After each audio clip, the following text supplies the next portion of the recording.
Welcome, everyone. Hare Keshava. Tonight, we're returning to our study of the Bhagavad Gita as it is by His Divine Grace, A.C. Bhaktivedanta Swami, Srila Prabhupada. And tonight, we will continue from where we left off, which was a little time ago. Last time we had a class was October. We're now in December of 2024. So it's been 7 weeks or so since we last met. A little break, but now continue on a regular basis on Wednesday nights. Next Wednesday will be Christmas Day, so we won't have a class on that day because we may be busy with other responsibilities. But take it. We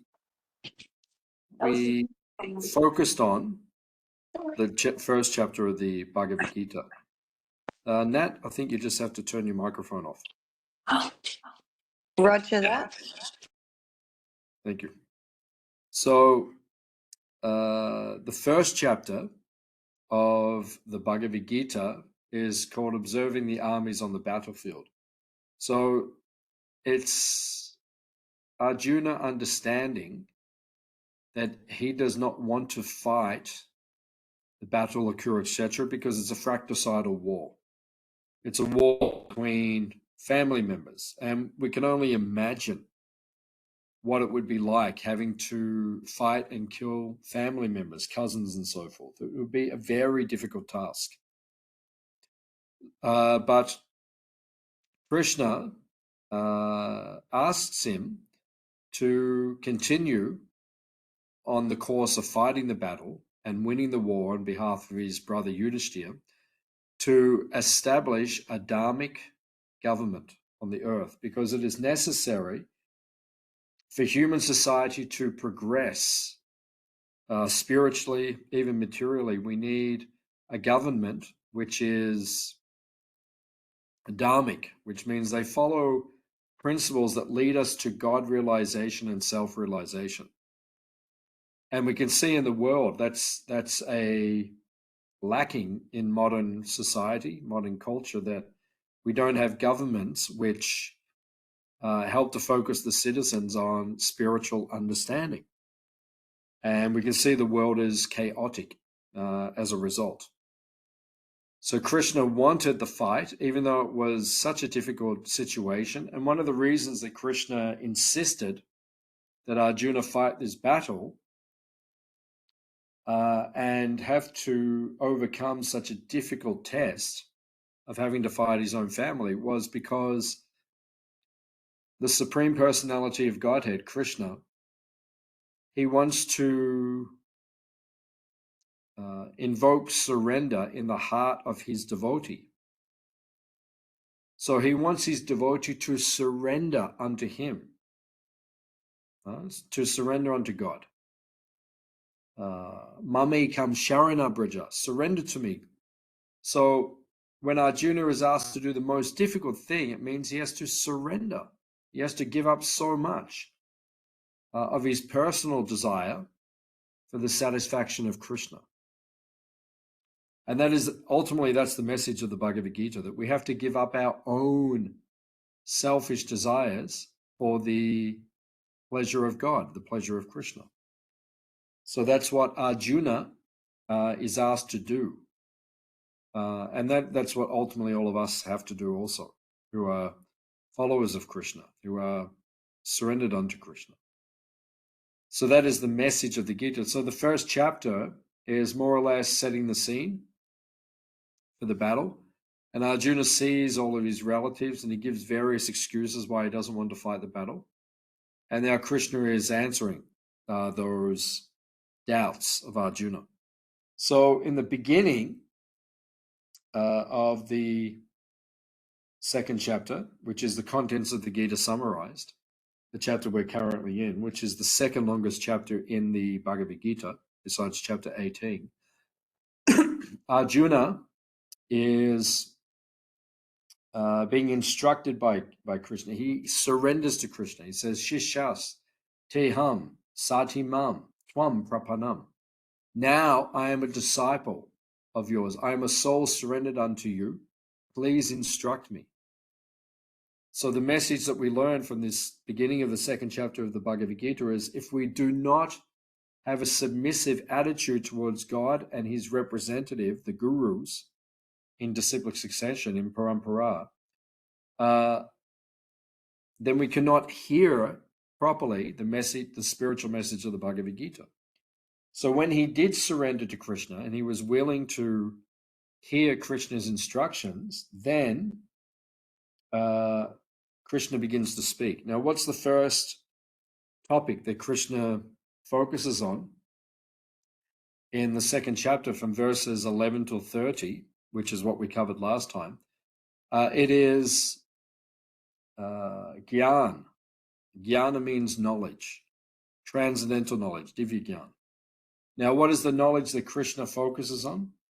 You are not the body, you are the soul. The difference between matter and spirit. That is what Krishna focuses on in the Bhagavad Gita, in the beginning. Because that's where true spiritual life begins, with this point. Now, tonight we're beginning with verse 31 of chapter 2. And now Krishna will change his tact, because when we're trying to convince someone of something, we will use different approaches and different arguments, because different people require different types of persuasion. Some people you can be logical with, some people you have to be forceful with. There's different ways of setting forward an argument. So Krishna is using different tactics in order to invoke Arjuna's anger so that he can fight this dharmic war, because you cannot fight unless you're angry. It's not possible. You cannot fight effectively unless you're angry. So Krishna, he first of all has to invoke this anger, but it's divine anger, it's spiritual anger. Because he's using this anger in the service of Krishna to bring about a better society. We're not against anger when it's used in the appropriate way. That's what the Bhagavad Gita is teaching us here. So tonight we'll begin with text number 31. If you have any questions or comments as we go, then please ask. Considering your specific duty as a Kshatriya, you should know that there is no better engagement for you than fighting on religious principles. And so there is no need for hesitation. So Prabhupada says in the purport that discharging one's specific duty in any field of action in accordance with the orders of high authorities serves to elevate one to a higher status of life. So we all have responsibilities in this world, right? And the responsibility of a Kshatriya, a warrior, a military person, or a king is to protect the citizens.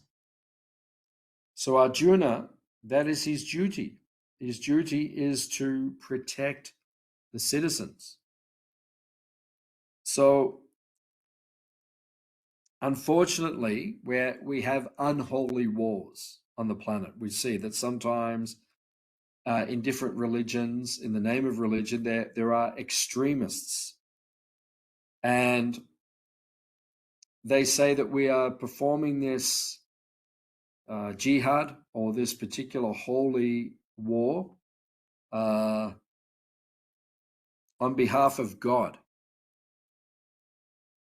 But if you're going to make such a bold claim, you have to be sure that you are actually representing God. And unfortunately, many of these modern so-called religious wars or holy wars are not actually God's desire. However, in this case, in the Bhagavad Gita, God himself, Krishna himself, is on the battle field of Kurukshetra, and he is directing the war. He's encouraging the war. Why?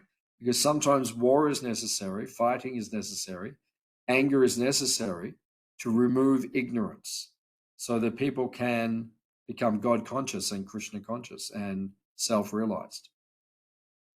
So because Arjuna's responsibility is to create a society where people can follow Varnashram Dharma, where they can follow a religious, spiritual way of life, Krishna is saying, this is your duty. So therefore, do not hesitate. So once again, we have to make sure that we're following the right authority. Otherwise, as we see in the modern world, so many mistakes are made in the name of God, but actually it's coming from the desires of men. But in this case, we understand spiritually and philosophically that this war was actually a holy war. So it was justified in this circumstance. Text number 32.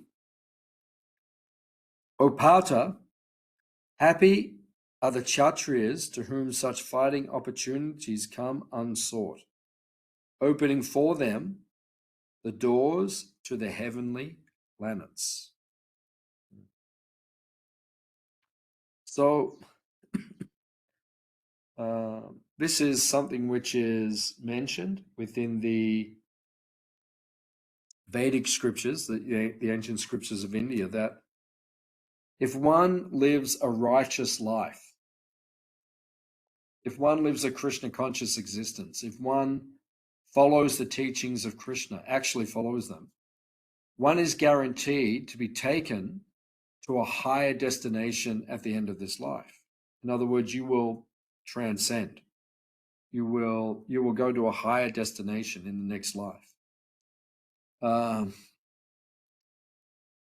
If one lives righteously and follows the teachings of Krishna, one will go to a higher destination. Now, for a Kshatriya, a warrior who is protecting others and fighting on behalf of others, doing his duty, he's guaranteed at the very minimum to go to Swaga. Swaga means heavenly planets, higher planets, the sun planet. One can take place on these planets where higher culture and higher philosophical understanding exists. So that is the position. If one dies on the battlefield, fighting righteously, one will go to a higher destination. So that is mentioned here within the Vedic scriptures. Once again, unfortunately, in the modern world, sometimes people say that they will die for their understanding of their religion or God, and they think that they're going to a higher destination, but it doesn't always work like that. Because sometimes they're acting immorally, sometimes they're acting ignorantly. So they don't necessarily go to a higher destination. But if you do act properly, if you do follow a bona fide authority, you will go to a higher destination. That's guaranteed. Text number 33. If, however, you do not perform your religious duty of fighting, then you will certainly incur sins for neglecting your duties and thus lose your reputation as a fighter. So, if we don't do our duty, we incur sin. In other words, if you are a warrior, a Kshatriya, a king, a prince, whatever it may be, that is your position in society, and you neglect your duty to protect others, if you're not willing to die for others, if you're not willing to protect others, you will incur sin, papa, which means you will receive negative karma for not doing your duty properly. Like if you have a child and you don't look after the child, you will receive negative karma. If you are a warrior and you're not willing to die and fight for your citizens, you will receive negative karma, bad karma. So Krishna says to Arjuna, if you don't fight, you'll incur sin and you'll lose your reputation as a fighter. So what does this mean, to lose one's reputation?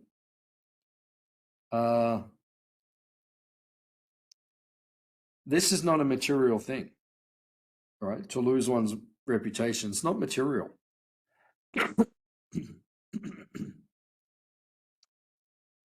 It can be material to be worried about losing your reputation, but in spiritual circles,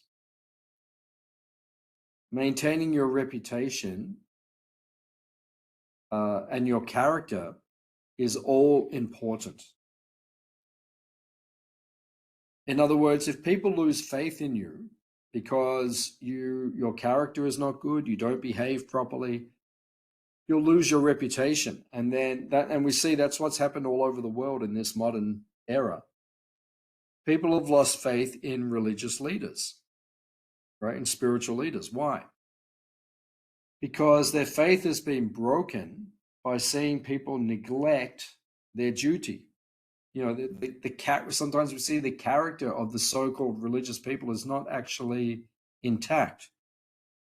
And then people lose faith. They think, I can't trust these people. So therefore,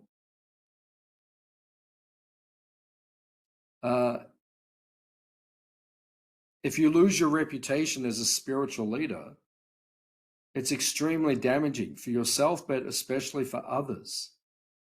Right? If others lose faith in you as a religious teacher, as a religious leader, right? Or as in this case, for Arjuna, as a warrior, a kshatriya, a prince, right? In the traditional times, the prince, the warriors, they were meant to give us protection. So if he walks away from the fight, everyone will say, look, right? He's lost his reputation. You can't trust him. He will not protect us. So Krishna is using these different tactics or these different arguments in order to persuade Arjuna. Don't give up the battle. As difficult as it is, don't give it up. And what is the message for us? As difficult as life gets, don't give up our duty. Don't give up our service to Krishna. Even though life gets very difficult sometimes, but we must not give up our duty and our service.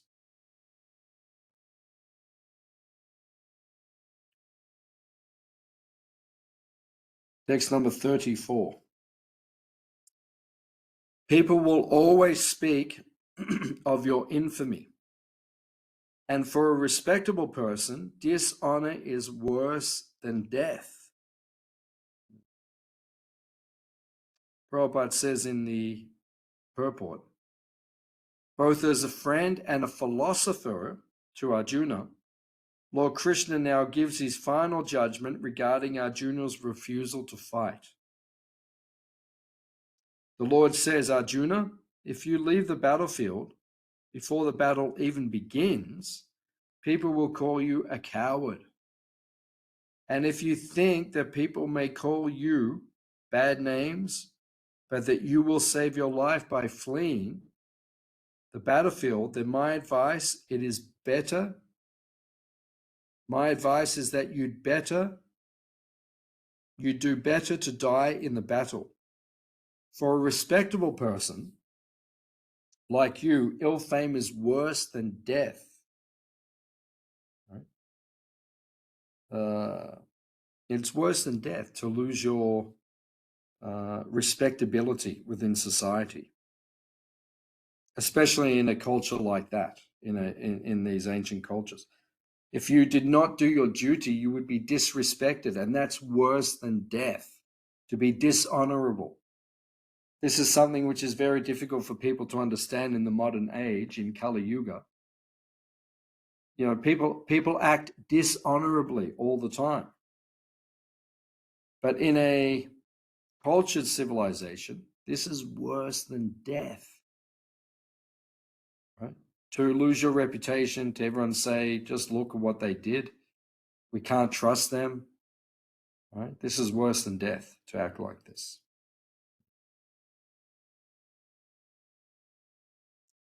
Text number 35. The great generals who have highly esteemed your name and fame will think that you have left the battlefield out of fear only, and thus they will consider you insignificant. Prabhupada says in the purport. Lord Krishna continued to give his verdict to Arjuna. Do not think that the great generals like Duryodhana, Karna, and other contemporaries will think that you have left the battlefield out of compassion for your brothers and grandfather. They will think that you have left out of fear for your life, and thus their high estimation of your personality will go to hell. So, Arjuna, he has such a reputation on the planet. If you read the Mahabharata, or the Bhagavad or Harivamsha, right? These different Shastras, these different scriptures. Arjuna was such an influential warrior, so famous. Like these days we have sports stars, you know, like Michael Jordan or so many great, you know, sports stars, but they're idolized by people. But in the previous ages, the warriors, the princes, the Kshatriyas, they were idolized by society because they protected society. They were heroic. They were noble. They were virtuous. Right? They were idolized by people. So,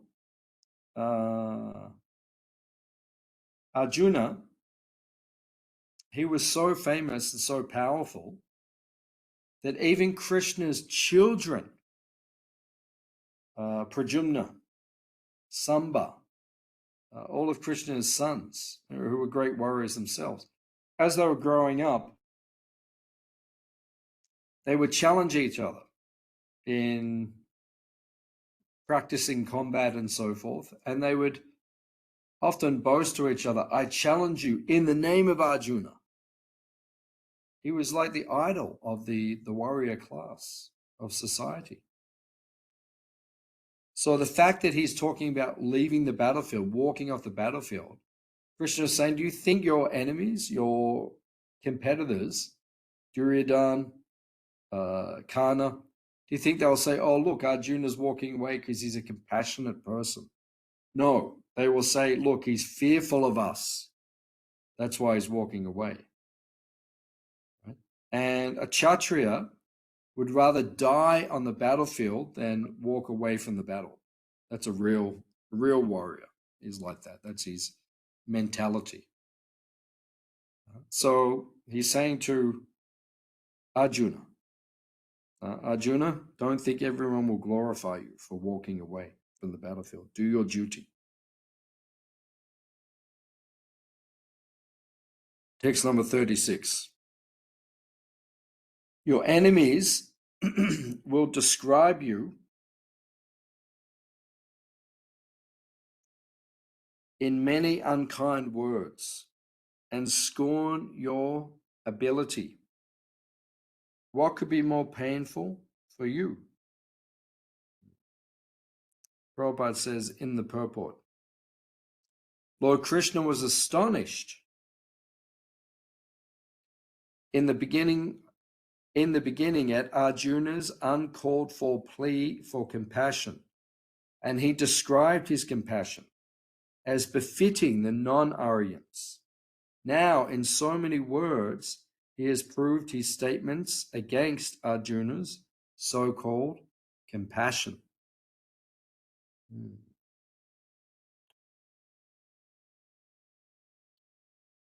So, as Prabhupada says, it is not befitting the Aryan race. The Aryan race means the civilized race. Right? People who are civilized must do their duty. If you don't do your duty, you are not considered to be a civilized person, a cultured person. So for Arjuna to be even talking about giving up his duty of protecting others is considered disgraceful. So here it is being mentioned. Krishna is saying, you can't walk away. It's against everything that you've been taught up until now.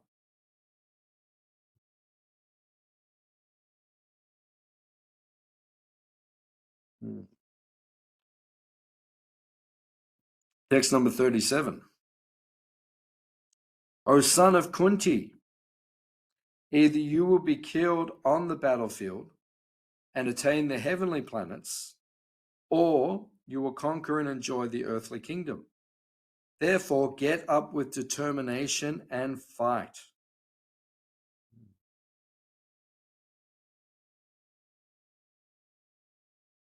So, Krishna is basically saying, either way, you're in a very beneficial situation. Either you will win the battle, and then you'll be the emperor or the brother of the emperor of the earth, and you can rule on behalf of Krishna himself, or you lose the battle, you die, and you'll go to the heavenly planets, to Swaga.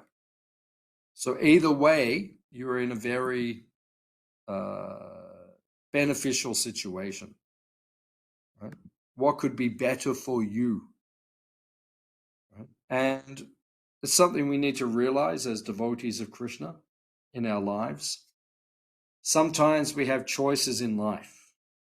Sometimes we come to a crossroads and we have choices. I can turn left, I can turn right. I have choices. So we're all given choices, right, as devotees. But one thing we need to realize as time goes by is no matter which choice we make, sometimes we're given like different service opportunities. So we can choose to do this particular service for Krishna or that particular service for Krishna. Either way, it is considered completely auspicious because you're serving Krishna. So you serve him this way or that way. Both are good. Right? Sometimes our gurus, Kanamakanand Swami, sometimes devotees would ask him, what should I do? Should I do this? He said, both are good. Both are good. If we are confused about what we should do, if we have a circumstance that we have to consider, should I go this way or that way? Should I act like this or act like that? We consult with our authorities. We go to our gurus and we ask them, what should I do under this circumstance? Should I act like this? Should I act like that? And then under their guidance, we will understand what is the best situation for us. And that's ultimately what Arjuna does with Krishna. He says, Krishna, you tell me what is best. Krishna said, fight. And either way, if you fight, you'll go to a higher destination or you'll rule the earth. Both are good.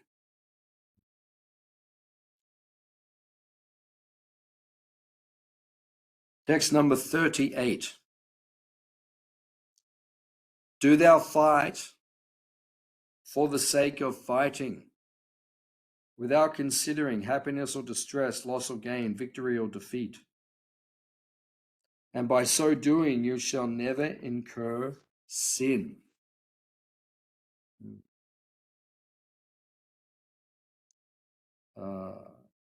So you will never incur sin if you act following authority. Right? Krishna says that to Arjuna. Do your fight. Don't consider duality. Don't consider loss or gain, victory or defeat, happiness or distress. Don't consider these things. These are irrelevant. Right? Don't consider these things. Right? It's not relevant to you what we shall do. So when we're doing our duty, when we're doing our service to Krishna, we don't consider loss or gain, happiness or distress, victory or defeat. We just do the service. Sometimes it may be difficult, sometimes it may be enjoyable. That's not the main focus. Right? The main focus is that we should be pleasing Krishna, serving Krishna.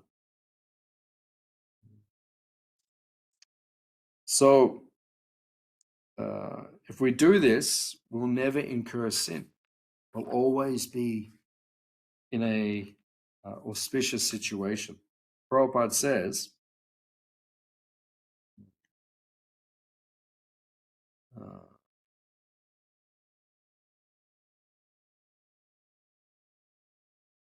Lord Krishna now directly says that Arjuna should fight for the sake of fighting because he desires the battle.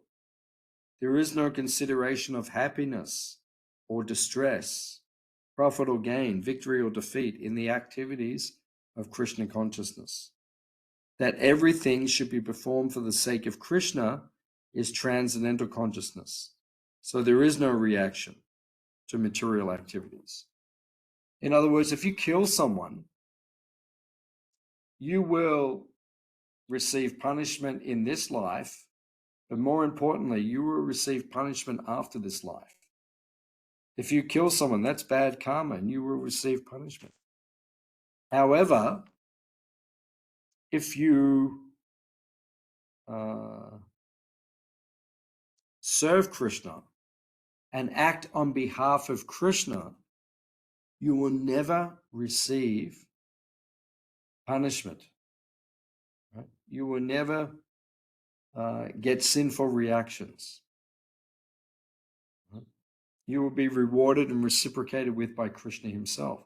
There is no karma. It is later in Bhagavad Gita, it will be described to be akarma. Akarma means without karma.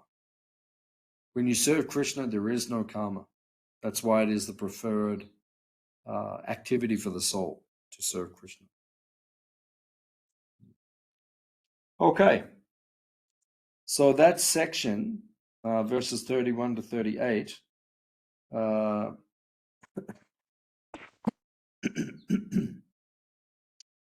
Arjuna is being encouraged to do his duty. Verses 11 to 30, Krishna is saying, you are not the body, you are the soul. So there is nothing to worry about. You don't actually kill anyone. Of course, Prabhupada says we should not use that as an excuse to kill. But Krishna was giving that point. Now, verses 31 to 38, Krishna is saying, do your duty.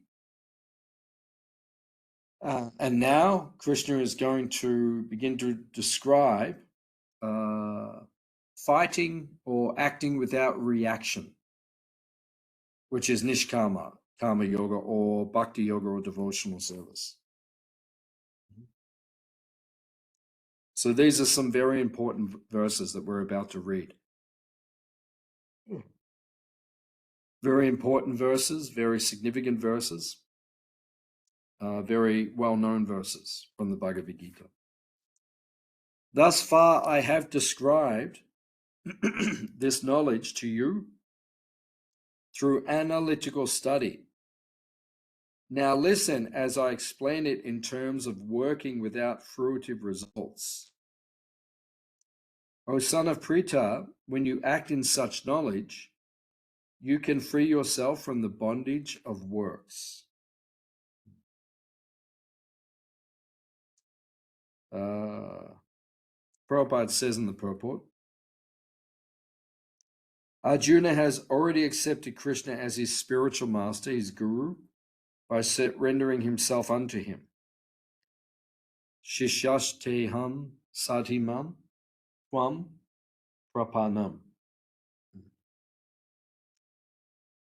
Consequently, Krishna will now tell him about the working process of Buddhi Yoga or Karma Yoga, or in other words, the practice of devotional service, only for the sense gratification of the Lord.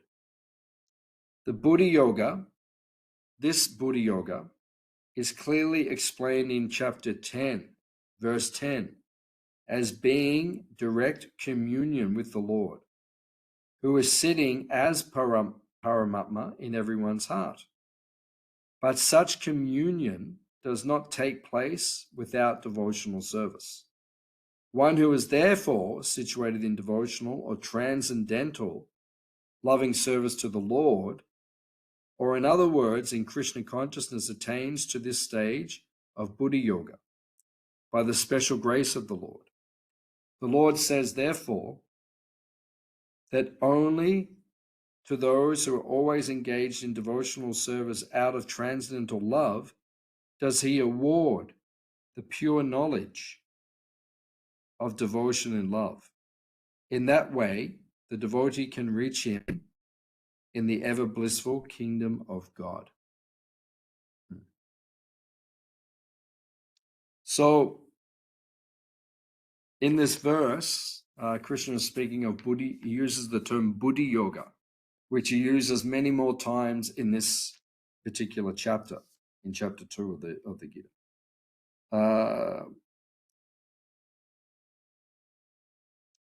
Buddhi Yoga means working. Buddhi literally means intelligence. Sometimes we might call someone Buddha. Buddha means one who is enlightened, one who has advanced intelligence.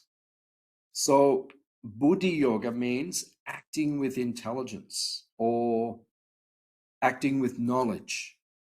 Because when you have knowledge, you make the right decisions in life. When you don't have knowledge, you make the wrong decisions in life. So one who is spiritually progressed, they make the right decisions in life. Why? Because they understand everything from the spiritual platform. So this is Buddha Yoga, which Krishna is speaking about here. When you do this,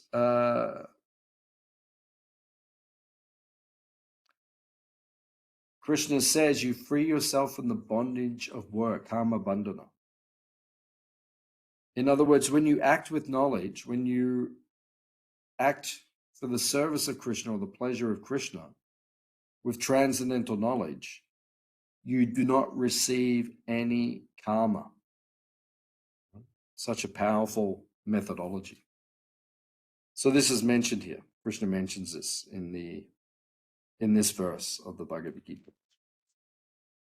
Verse number 40. This is a very famous verse.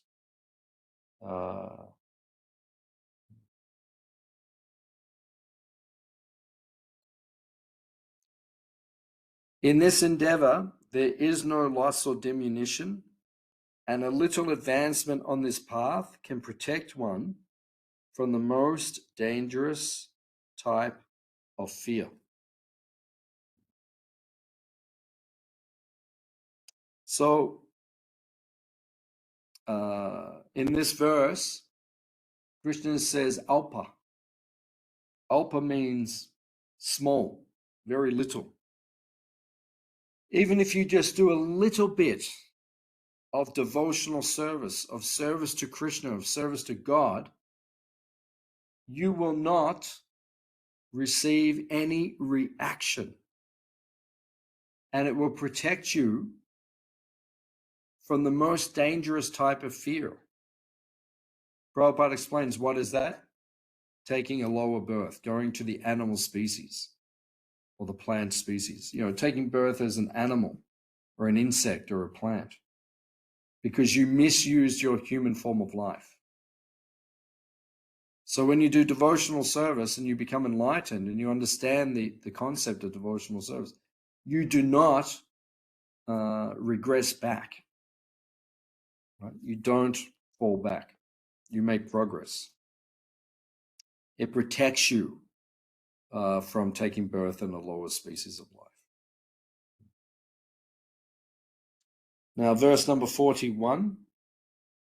This is a very famous verse, and it's considered to be an important verse for the members of ISKCON, the members of the Hare Krishna movement, the ISKCON devotees.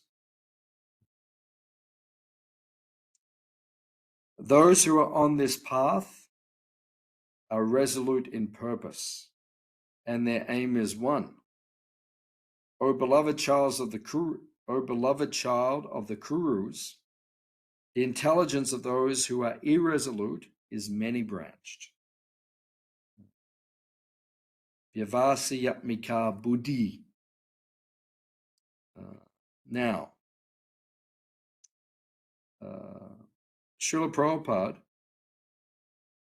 was reading this verse and the commentary on this verse. Now, Prabhupada made some very important statements. One statement that Prabhupada made was the purports or the commentaries are even more important than the original verses of the Vedic texts. And that's a very powerful statement because, the verses themselves are the Vedic texts. They are the truth. They are the source of enlightenment for humanity. However, Prabhupada says even more important are the purports or the commentaries of the acharyas, of the previous gurus, the previous spiritual preceptors, the teachers. Right. So, in the commentary on this particular verse, Vishwanath Chakravarti Thakur, one of the great saints from the past, he is mentioned. And Prabhupada read this back in the 1950s before he came to America and began the Hare Krishna movement.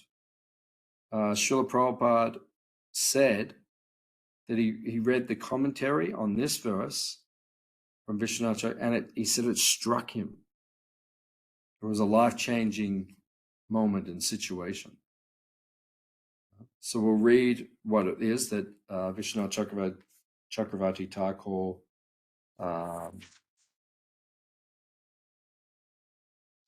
wrote, and we'll discuss how it struck Srila Prabhupada. Vishwanath Chakravarti Thakur says, of all kinds of intelligence, the best is intelligence focused on Bhakti Yoga. In Bhakti Yoga, one's intelligence becomes single-pointed or fixed in determination. One thinks, the instructions of my spiritual master who worship the personality of Godhead by chanting, remembering, serving his feet, and so on, are my only sadhana. My only sajja, my only livelihood. I am unable to give up these instructions either at this stage of practice or in the stage of perfection. They alone are my object of desire and my only responsibility.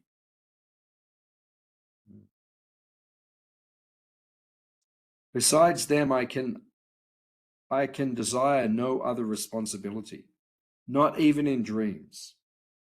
It is all the same to me whether I feel happy or unhappy, or whether my material existence is eradicated or not. So,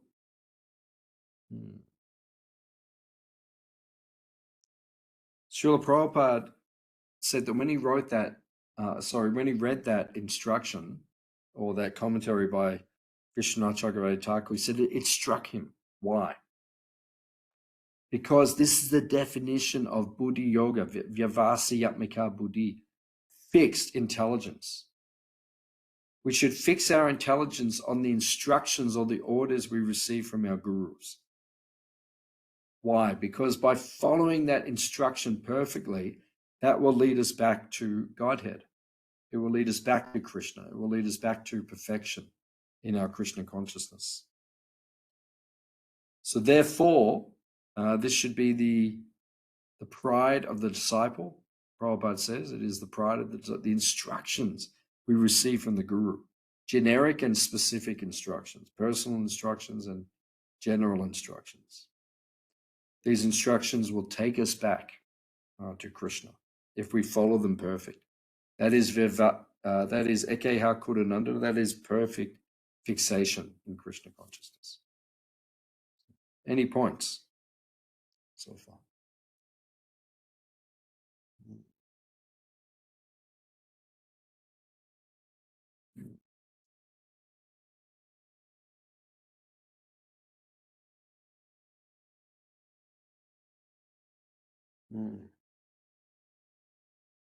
Okay.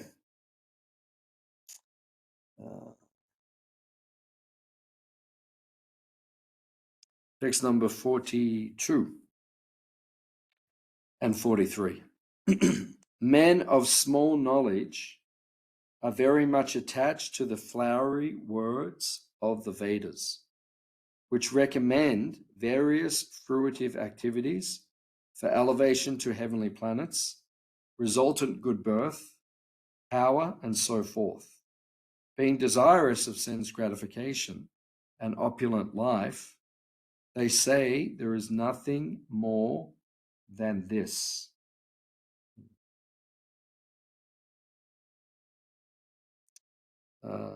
So, many people follow, as is described here, the flowery words of the Vedas. In other words, in many teachings of the world, it is described, if you follow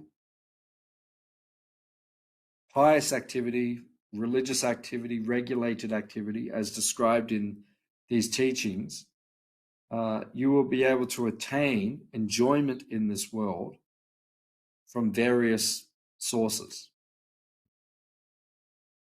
You can go to higher planets, you can enjoy more greatly, but you have to follow these certain rules and regulations. So, as devotees of Krishna, we understand that we should not become bewildered by these flowery words or these promises of enjoyment in this world, because it is temporary. Therefore, we want to focus on higher enjoyment. So for devotees, we do not become bewildered. Prabhupada says in the purport, unenlightened men are essentially attached to material, temporary happiness as lords of material nature. It is very difficult for such persons to be situated in the determined action of Krishna consciousness. You won't be able to focus on your spiritual life if you're too attached to trying to enjoy in this world. Therefore, we have to give up our enjoyment in this world. Right? We have to learn to satisfy the senses of Krishna, and by doing so, we will feel a higher pleasure, a superior pleasure within this material world.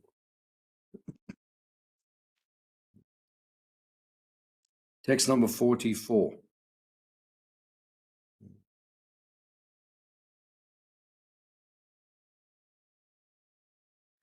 In the minds of those who are too attached to sense enjoyment and material opulence, and who are bewildered by such things, the resolute determination for devotional service to the Supreme Lord does not take place. Prabhupada says in the purport, when the mind is fixed for understanding the self, it is said to be in samadhi. Samadhi is never possible for persons interested in material sense enjoyment. They are condemned by the process of material energy. So we have to focus our minds, our consciousness on receiving pleasure from serving Krishna, and gradually give up our attachment to enjoying sense gratification in this material world.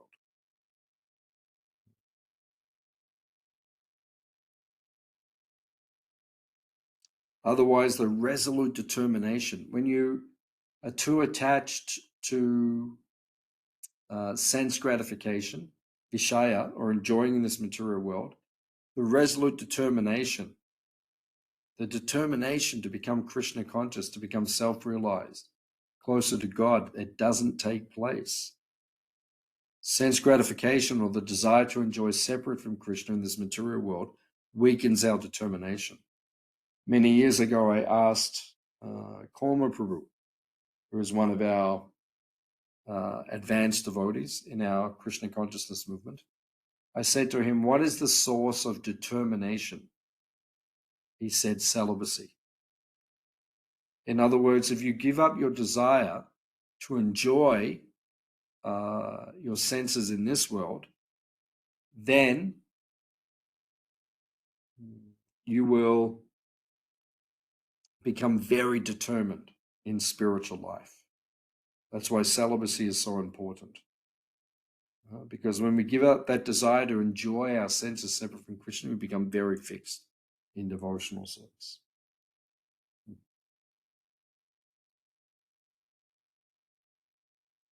Text number 5. The Vedas deal mainly with the subject of the 3 modes of material nature. O Arjuna, become transcendental to these 3 modes. Be free from all dualities and from all anxieties for gain and safety, and be established in the self.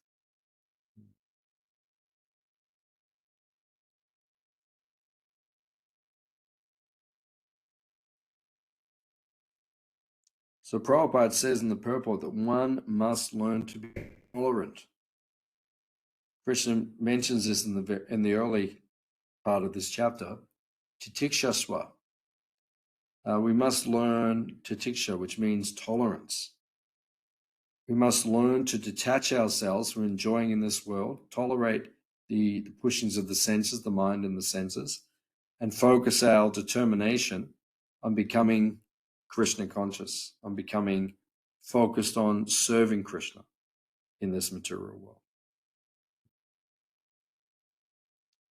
And the last verse that we'll read for tonight is number 46.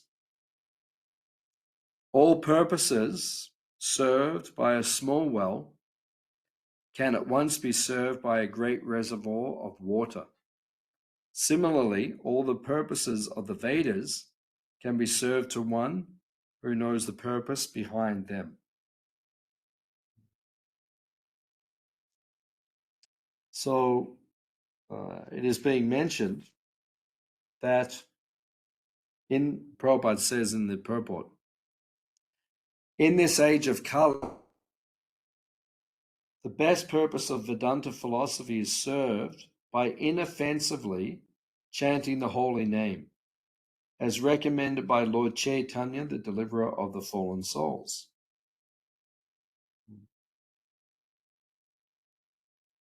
So, what is the best way to understand or to become self-realized in this day and age? It is to chant the holy names of Krishna, perform Sankirtan. And when one engages in this Yuga Dharma of chanting the Hare Krishna Mahamantra, then one becomes a self-realized soul. One becomes fully Krishna conscious. That is the process to overcome our material desires and attachment in this material world. So I'll stop here for tonight. No class next week, but then the week after we'll continue with our study of the Bhagavad Gita as it is. Does anyone have any questions or comments on anything we've discussed tonight?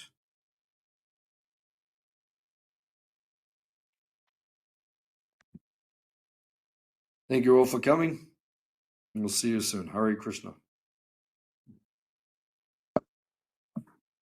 Hare Krishna, Babu. Thank you for coming. Very well. We'll see you soon. Yeah, see you soon. Hare Krishna.